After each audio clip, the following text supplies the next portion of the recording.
Lead with love and do not partner with fear. God has not given us a spirit of fear, but one of love, power, and a sound mind. Become an atmosphere architect. Shift the atmosphere and fill it up with God's hope and glory. The Christ in you is the hope and glory of the world. And this is the greatest time in the history of the entire world to follow Jesus Christ. My name is Kosh, and welcome to Celebration Church Kenya Online. As businesses closed to help prevent the transmission of the novel coronavirus, financial concerns and job losses are one of the biggest human impacts from this virus pandemic. So, join us this Friday for our domain prayer on business and economics from 6:30 to 7:30 p.m. led by our own pastors through a link that will be shared with you during this week. And I believe that our businesses will thrive supernaturally. We also have cell groups that meet virtually in Kileleshwa, Kilimani, Kawangware, Lavington, Westlands, Eastlands, Upper Hill, Waithaka, Jacaranda Special School, and in the city center. So if you happen to live anywhere around those areas and you need a family to fellowship with during this pandemic time, please kindly contact Pastor John on 0726 540 031 for more information. Lead with love and do not partner with fear. God has not given us a spirit of fear, but one of love, power, and a sound mind. Become an atmosphere architect. Shift the atmosphere and fill it up with the hope of God. Christ in you is the hope of glory for the world. And this is the best time in the history of the entire world to follow Jesus Christ. My name is Kosh, and welcome to Celebration Church Kenya Online. As businesses have closed down to prevent the transmission of the novel coronavirus, financial concerns and job losses are one of the biggest human impacts caused by the virus. So, join us this Friday for our domain prayer on business and economics from 6:30 p.m. to 7:30 p.m. led by our own pastors through a Zoom link that will be shared on WhatsApp. And I believe that our businesses will thrive supernaturally. We also have cell groups that meet virtually in Kileleshwa, Kilimani, Lavington, Westlands, in Eastlands, Upper Hill, Waithaka, and Jacaranda Special School, and in the city center as well.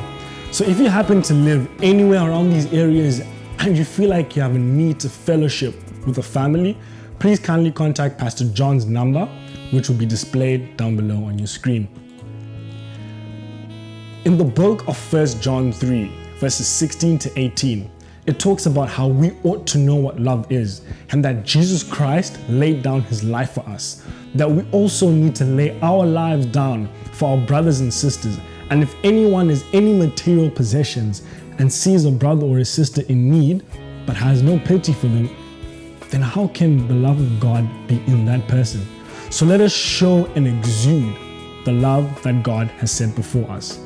So as a church, we have established a compassion pantry to meet and spread the hope to a family in this time of crisis.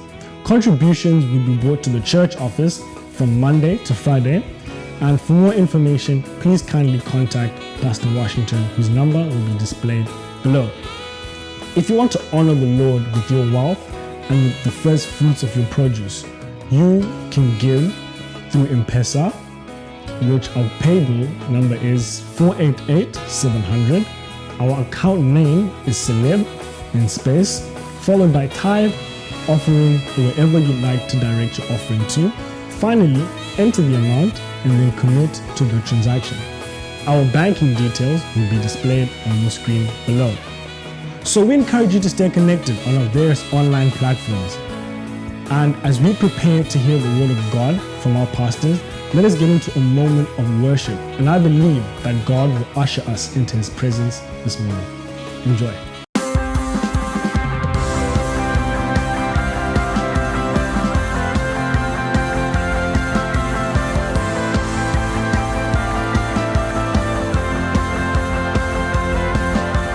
God is good, our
Hallelujah, hallelujah, hallelujah. Somebody shout hallelujah. Let's wave to one another. Let's wave to one another.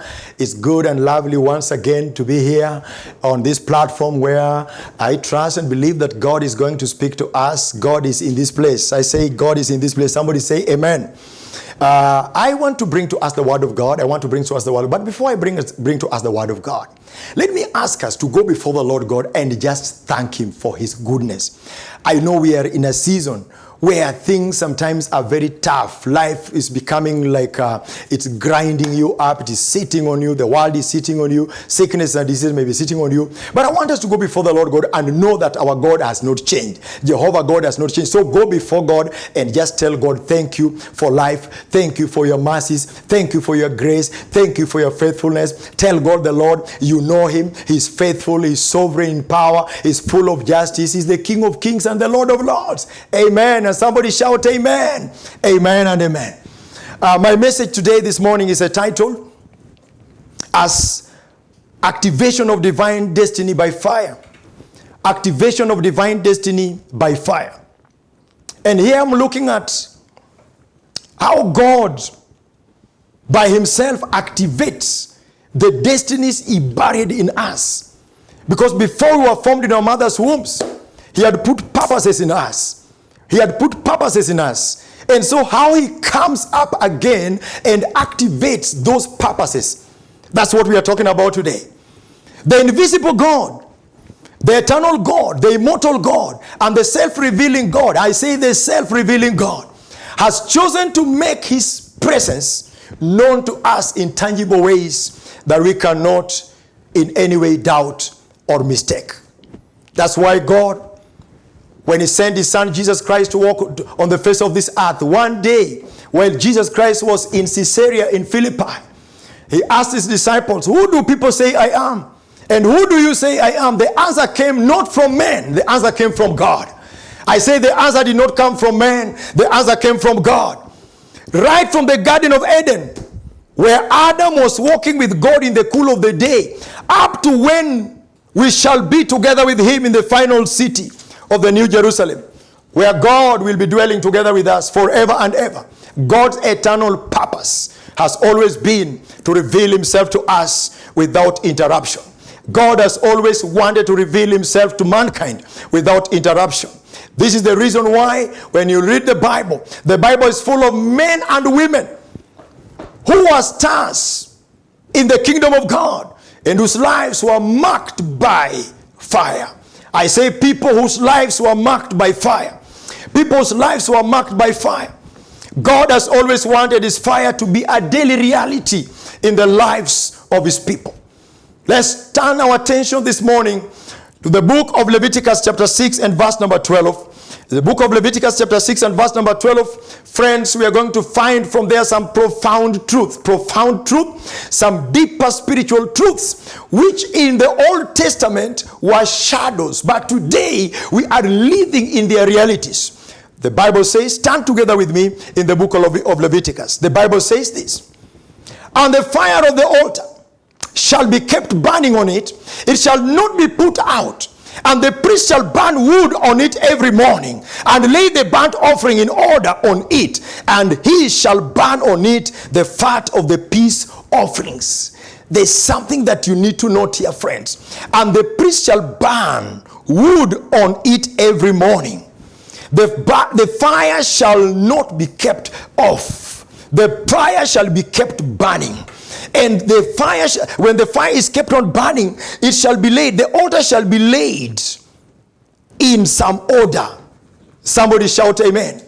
I say somebody shout amen. What I've just told us, friends, is that this scripture talks about what was to be fulfilled in the days that we are living in today. Yes, in those days, these were shadows. But today we are living in the realities of this scripture. That we have become the temples of the living God. And our hearts have become the altars of the Holy Spirit. The altars of the fire of God. When the fire of God today is burning on the face of the earth, or in any church you can think about, that fire is burning in the hearts of people. That fire is burning in the hearts of people. Men of God who interacted with God face to face, who interacted with the supernatural of God face to face, who interacted with the glory of God face to face, encountered God on fire. Such men encountered God on fire. Our minds cannot go out without thinking about the man called Moses, who met God on fire. How did Moses meet God on fire? Let's look at Exodus chapter 3 verse 2 to 4, and we shall see from there how God met with Moses on fire. Look at this. The Bible says in the book of Exodus chapter 3 verses 2 to 4, and the angel of the Lord appeared to him in a flame of fire. The angel of the Lord appeared to Moses in a flame of fire. The angel of the Lord appeared to Moses in a flame of fire. So that means the flame was there, and in the flame, the angel of the Lord was there, appearing to Moses. In other words, what Moses was seeing as glorious was simply a manifestation of the presence of God with him. So he looked, and behold, the bush was burning with fire, but the bush was not getting consumed. Then Moses said, I will now turn aside and see this great sight, why the bush does not burn. Some things come from God which astounds you, and if you are a man or a woman of God who is sensitive to the things of God, you must stop. You must not keep on moving. You must wait. You must ask yourself, what could God be up to now? What exactly is happening now? Then Moses said, I will now turn aside and see this great sight, where the bush does not burn. So when the Lord saw that he turned aside, the Lord saw that Moses turned aside. In other words, the Lord was drawing the attention of Moses. And when the Lord had seen that the attention of Moses has now been drawn well enough, he was now ready to show Moses what he had come to do. Somebody shout amen. Somebody shout amen. And Moses, that's the story. Let's look at this story very clearly. What we are seeing here, and what we are seeing happening here, is that this man Moses, who had lived his life at the backside of the desert in obscurity for a long time, this same Moses was once upon a time in Pharaoh's palace. He was once upon a time living in Pharaoh's palace. But this kind of event, this experience Moses is going through here right now, had never happened to him. Somebody say amen. And the moment this happened to him, I want to tell you, Moses simply became alive. Moses simply became alive. When Moses met with God on fire, Moses just became alive.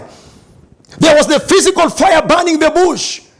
But internally, inside Moses, there was the fire of God also burning, because that is what God was bringing Moses' attention to. God was bringing Moses' attention to the fact that you, Moses, you are not meant to live in the desert. You are not meant to live on the backside of the desert. You had a destiny. You had a place of calling that I put in your life, and I'm waking you up to that now. I'm waking you up to that reality right now. I'm taking you back to the place of your calling. And Moses began to see the will of God. Moses began to see the plans of God. Moses began to see the purposes of God. Moses began to see what to do. Somebody shout amen. You see the phrase, the angel of the Lord here appears. The angel of the Lord here would refer to God himself. This is God himself, because this is the pre-incarnate Christ appearing to Moses. The pre-incarnate Christ appearing to Moses. When God wanted to talk to Moses, when God wanted to take Moses to his destiny, what I want to let you know, friends, that what God would do with Moses was not land in the palaces of Egypt, no, but was land at the backside of the desert. What God was going to spend the rest of Moses' life using Moses doing, using Moses accomplishing. Friends, it needed that experience called the backside of the desert experience. And I believe this is why God will always take his children and put in a prophetic quiver to begin to prepare them, to mold them, to set them on, so that he can shoot them to their destinies. The Bible tells us that the children are like arrows in a quiver. What are the children doing as arrows in a quiver? Children are being made into sons inside the quiver, because God wants to use sons, not children. The Bible says very well that unto us A child is born unto us, a son is given, because children are born and sons are given. And when sons have been given, the Bible records that the government comes upon their shoulders. When the government comes upon their shoulders, this is the same government the Bible talks about, that of the increase of his government and peace there is no end. That is what God is establishing. God wants to establish his kingdom through sons. God wants to establish his kingdom through sons. And so Moses is being picked from the backside of the desert, because time has come for you to move away from the backside of the desert, to get back to the place of your calling, to go to the area of your calling, to come to your destiny. But that has to be quickened up. That has to be made alive. And it was made alive in the life of Moses when Moses met with God on fire. When you meet with God on fire, something begins to burn inside you. When you meet with God on fire, some life begins to kick off in your life. Somebody shout amen. It is out of that the great name of God, the great I am, proceeded out of that fire, revealing that God Almighty is the one who was at work. God is self-revealing. Friends, God is self-revealing. God told Moses, take off your shoes, because the place where you are standing on is a holy ground. Wherever God is, friends, that place always is a holy place. Wherever God is, always that place is a holy place. That's why I love Mount Zion. The Bible says that Mount Zion, come to Mount Zion. When you come to Mount Zion, you find deliverance and you find holiness. You find deliverance and you find holiness. Mount Zion is the prophetic name of the church in the Old Testament. Mount Zion is the prophetic name of the church in the Old Testament. When you come to the church, you should find holiness. I say, when you come to the church, you should find holiness. Some fire was burning in the heart of Moses, and Moses just became alive. He moved straight to go and fulfill his destiny. What was this fire doing? Come on, somebody, what was this fire doing? What was this fire doing? We need fire in the church today. What was this fire doing? Look at it this way. This fire, number one, had what we call revelatory truths. That fire carried what we call revelatory truths. What are revelatory truths? This is the truth of God's word, which is revealed in your heart to stir your heart towards the scriptures that will bring about the fulfillment of your destiny. I say this is the truth of God's word.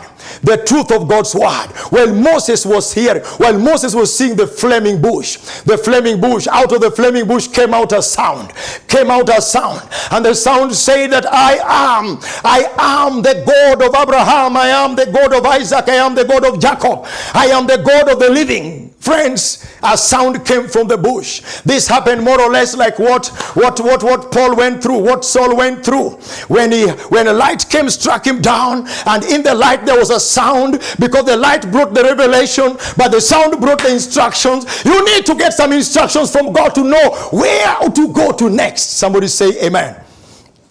Somebody shout amen. So after Christ's resurrection, we also know that there were some two disciples who were on their way to Emmaus. And these disciples, while on their way to Emmaus, they were discussing, they were saying, now, what could have happened? What is happening? As they were looking at all that, they were making those kind of discussions, the Bible records that Jesus was in their midst. But some of them, every time they talked to each other, they did not feel anything. But every time Jesus opened his mouth to begin speaking to them, they felt something burning in their hearts. They felt some fire burning in their hearts, because you cannot be in the presence of God and you fail to feel fire. I say you cannot be in the presence of God and you fail to feel fire. And that is what was happening with them, because the fire of God because the word of God became fire in their lives. Somebody shout amen. When God kindles your heart with fire, when God kindles your heart with fire of revelation, this moves you up to the next realm of the supernaturals, which I'm calling today the dimension of faith. I say when God kindles your heart with the revelatory truths, then that moves you to another realm of the supernaturals, which is called the dimension of faith. In the dimension of faith, something extraordinary begins to happen. Somebody say amen. Let me tell you some things about this this particular realm, the realm of the fire of faith, the realm of the fire of faith. At the realm of the fire of faith, this is the level of faith which enables you to operate now at the realm of God. Friends, if you can follow clearly what happened with Jesus Christ when he saw a fig tree, when he saw a tree that had no fruits on it, and he spoke to that tree that never again should people find fruit on you, and that was the death of that, is how the death of that tree became. And so it means that when you come to another realm, there's a realm or a dimension you attain when you can speak of things which are not as though they are. I say you can come to a realm or can come to a dimension, you come to a dimension, you can come to a realm where you can speak of things that are not as though they are. This is the place where you can see sickness being healed and you quickly call them healed and they just become healed. You can speak, or you can see paralysis and you see them cleansed and they just become that. Somebody shout amen. God is putting fire in some dormant destinies here today. I say God is putting some fire in some dormant destinies, like Moses. Moses did not know who he was. Oh, Moses had no idea that there would come a time when he would go back to Egypt. But time has come now for destiny to be activated by the fire of God. Destiny has to be activated by the fire of God. When the fire of God, which I'm going to tell you in a short while, what the fire of God really is. What the fire of God really is. Oh, somebody should hear this. Somebody, you need to hear this, because we need the fire of God into the church today. We need the fire of God into the church today. Somebody say amen. When the fire of God comes on you at that level of the fire of faith, at that level of faith, there are things which begin to happen to you, because faith is having unwavering confidence in God. When you have no doubt at all about God, because that is what the fire, the revelatory truth, does work with. The revelatory truth begins to burn doubt in your life, begin to burn any manner of doubt in your life. And when doubt is already done away with completely in your life, you can now come to a level where now at this point in time, you see God as he is. Somebody say amen. Somebody shout amen. Somebody shout amen. The revelatory truth of God. We need to come to that level. We need to come to that level. When we come to the level of the revelatory truth of God, we are moving on to the next level. We come to the level of faith. When we move to the level of faith, we are soldiering on. We are in the spirit realm. We are touching realms. We are touching dimensions of God. There are dimensions in God which you need to touch. There are realms in God you need to touch. So we are moving. We are soldiering on. We are soldiering on. We come to a place where now you become so expectant. You become so expectant of the things that God wants to do. That is the realm I'm calling now the realm of the fire of expectancy. These are levels. I say these are levels. These are levels that people go through, or you need to go through in order to have your destiny activated, just like it happened to Moses, the man of God. So we have come from the level of revelatory truth to the level of fire, the fire of faith, and from the fire of faith, now we come to the third level, which is the level of the fire of expectancy. Somebody say the fire of expectancy. Somebody say the fire of expectancy. Here we become so full of expectation that God has birthed by the fire of the Holy Spirit in our lives, that we cannot be stopped at that point. I say we cannot be stopped at that point. Look at Moses at the backside of the desert. After Moses meeting with God on fire like that, this man never went back to Jethro to tell Jethro that I'm trying to think about how to go back to Egypt, how to go back to my people. No. He went there with an affirmation. He just went there he told Jethro that I think time is up now. I am going back to Egypt, because he was expectant. So I'm saying at this level, this is when the Holy Spirit has bathed into you some expectations that now drive you. This expectancy is created by the combination of activities of the fire of the faith and of the fire of revelatory truth. I say this expectancy stage is created by the combination of the fire of revelatory truth together with the fire of faith. When the fire of revelatory truth comes in and meets with the fire of faith inside you, because faith has put you to a level where you are now in the realm of God. You can call things which are not just as though they are. At that particular point, friend, you carry a pregnancy. I say at that particular point you carry a pregnancy. And when the pregnancy is very big enough, the delivery comes slowly, guys. When the pregnancy is big enough, the delivery comes slowly. What am I trying to tell you here? When God seems to delay, I say when God seems to delay, then he is building your capacity for carrying out the delivery safely. When God seems to delay, God is working on your capacity. Some of us, I don't know where you are, but God could be working on your capacity. You might have trusted God for one or two things to happen in your life, and yes, you have the vision, yes, you know it's going to happen, but it is delaying. Delaying is not denial. I say God could be building your capacity, and capacity is built by yet another fire. I say capacity is built by yet another fire. That fire is called the fire of persistency. I say the fire of persistency. Just call it together with me. The fire of persistency. Elijah experienced this kind of fire, friends. Elijah moved in this realm.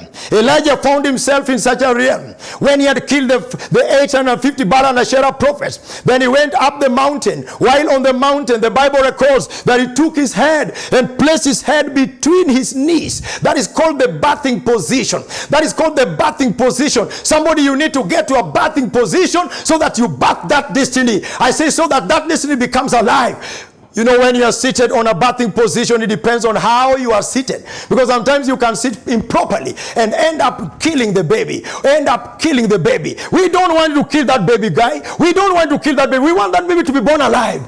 That baby should be born alive. For that baby to be born alive, you must attain the fire of persistency. You must attain the fire of persistency. Look at in Elijah's case, sending his servant to go and check for the clouds forming.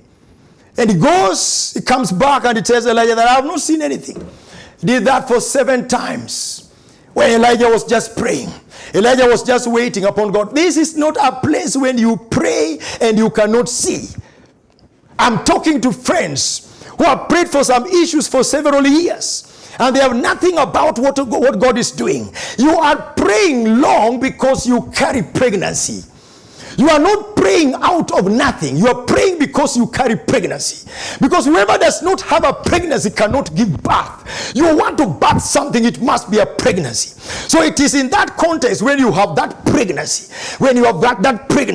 that you keep pressing on. You keep pressing on. You are asking God, where is the formation of the cloud? Where is the formation of the cloud? I want to see the cloud, because the cloud is a sign. The cloud is a sign. Ladies and gentlemen, brothers and sisters, when the 7th time came, the servant of Elijah went out and came back with some good news. He said, I saw a cloud as small as a man's hand rising up out of the seas. I saw a cloud as small as a man's hand rising out of the sea. Time has come for you to begin to see a cloud forming in your life.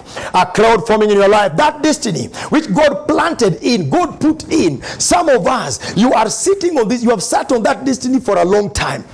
Can you look clearly? Can something quicken you up today and begin to see what God has been doing in your life? That's why the Bible is full of stars in the kingdom of God who live their lives marked by fire. Look at Abraham. I want us to look at Abraham very shortly. The Bible tells us in the book of Genesis chapter 15, verse number 8, verse number 17. Let's look at verse number 8. What the Bible says in the book of Genesis chapter 15, verse number 8. The Bible says, this is what the Bible says in the book of Genesis chapter number 15 and verse number 8. And he said, Lord God, how shall I know that I will inherit it?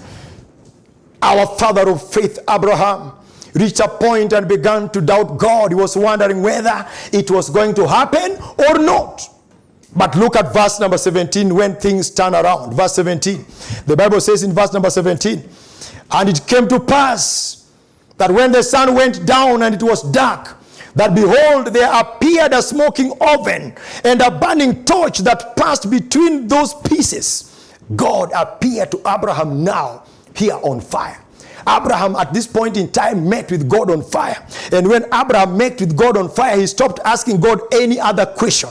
He stopped asking God any other question. He saw the vision of the smoking fire pot and the blazing torch. And very quickly, he came down to his senses. He realized that now my doubts have been consumed. My uncertainties have been consumed. I have no more doubt. I am trusting in God. I have put my trust in God. I am moving forward. May the Lord quicken your vision. May the Lord quicken the stuff in you. I say, may the Lord ignite that destiny.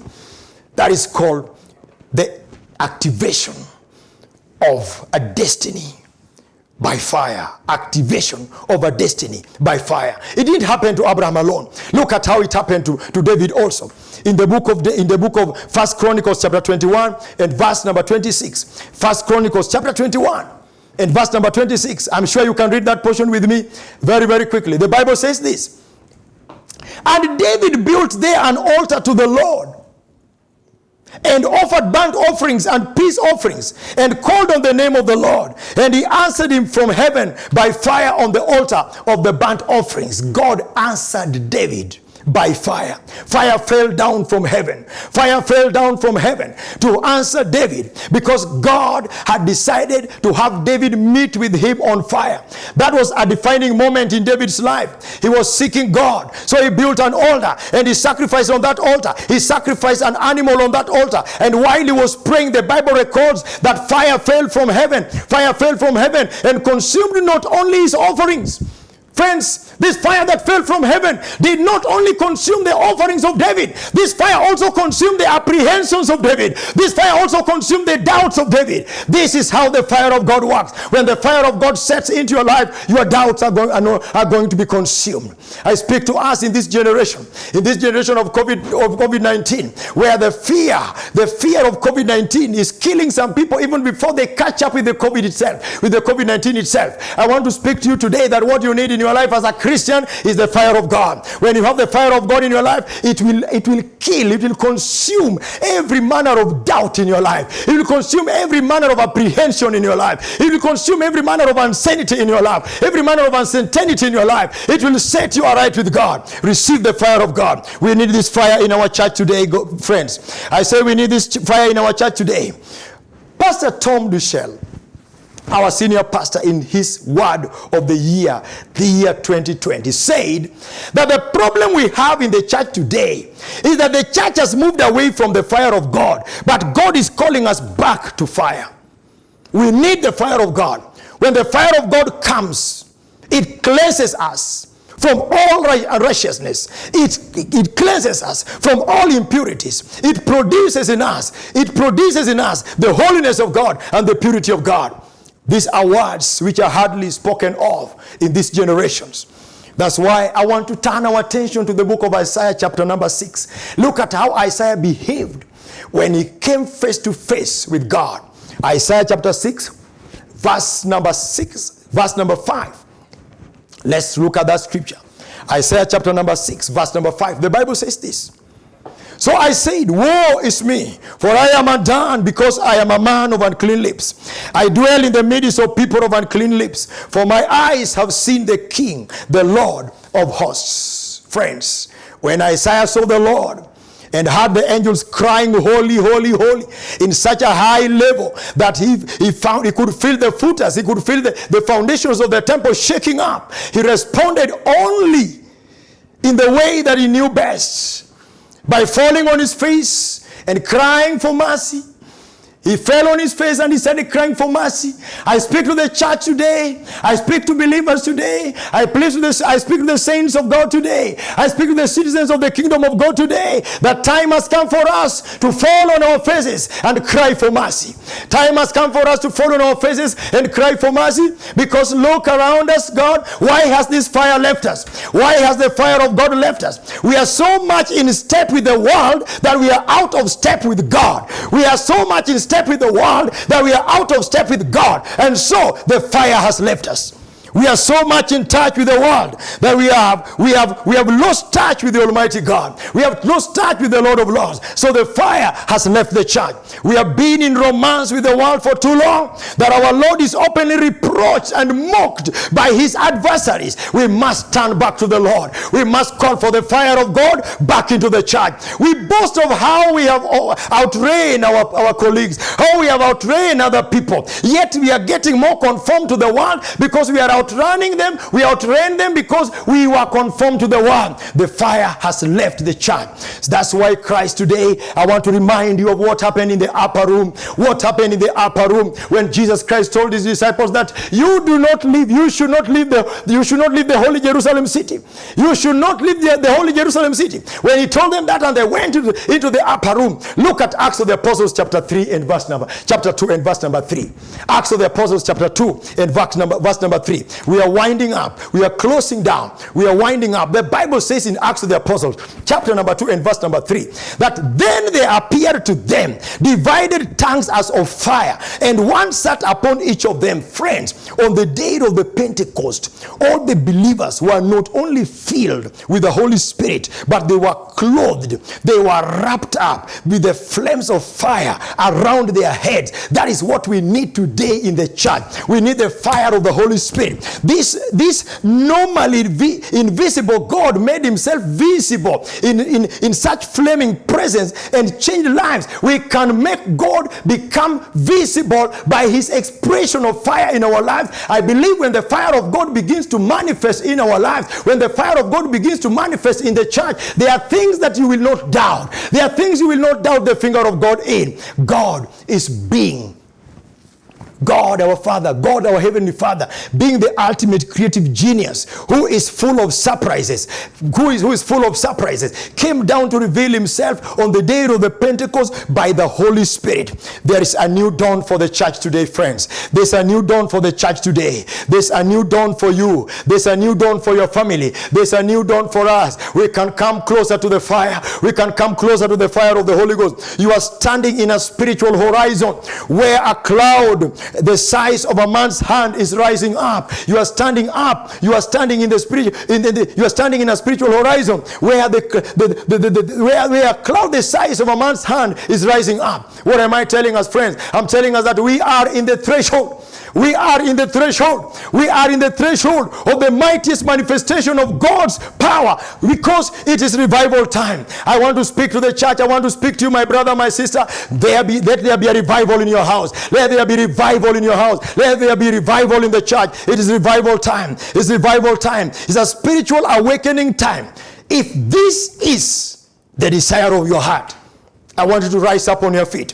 If this is the desire of your heart, I'm requesting you to rise up on your feet. Rise up on your feet, and I want us to pray this prayer point today because it is revival time. You need revival in your house. You need the fire of God in your house. You need to meet with God on fire in your house. You need to meet with God on fire in that fellowship. You need to meet with God on fire in that church. Meeting with God on fire to ignite that destiny, to ignite that purpose, to ignite that eternal destiny, to ignite that prophetic destiny, because there is need for you to rise up. If this is the desire of your heart, hold up your hands now.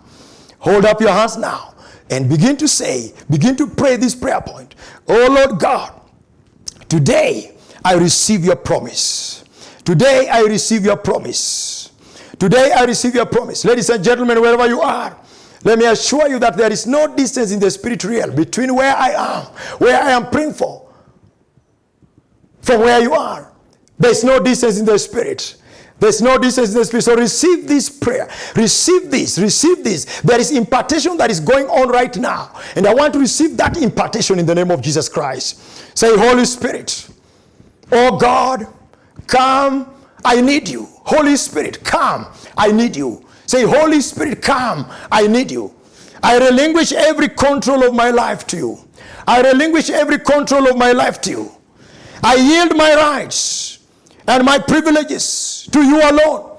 I yield my rights and my privileges to you alone. Oh Lord God, take me now and fill me. Lord God, take me now and fill me. Take control of my mind. Take control of my will. Take control of my emotions. Take control of my mind. Take control of my will. Take control of my emotions. Lord God, baptize me by your Holy Spirit. Baptize me by your Holy Spirit. Baptize me by your Holy Spirit. Immerse me in your Spirit. Oh Lord God, immerse me in your Spirit. Immerse me in your Spirit. Saturate my life by your Spirit. Saturate my life by your Spirit. Saturate my life by your Spirit. I pray that just as it was on the day of the Pentecost, just as it was on the day of the Pentecost, that the fire of God came upon them all. May the fire of God come upon you all who are listening to this message. I say you all who are listening to this message, wherever you are, may the fire of the Holy Spirit, may the fire of the Holy Spirit ignite that destiny in your life. God bless you, God keep you, God protect you. It has been wonderful being with you here. You need to know that you are living for a destiny. You have a prophetic destiny. You have a prophetic destiny. You have an eternal destiny. God bless you. God keep you. In Jesus' mighty name. Amen. Somebody shout amen. Amen and amen. What a splendid message from our Pastor Washington. And I hope that you can join us next week. So just as a reminder, if you would like to honor the Lord with your wealth and with your first fruits, please give through M-Pesa, and our payable number is 488-700. Our account name is Celeb, then space, followed by tithe, offering, or where you'd like to direct your offering to. And then finally, enter in the amount and then commit to the transaction. Our banking details will be displayed down below. So that brings us to a close, and I just want to thank you all for joining us today. Please be blessed through the week. Please follow, subscribe, and share. And also, if you like the t-shirt that I'm wearing, please contact Pastor John for more information. I pray that you guys have a blessed week. God bless you. Stay safe. Goodbye.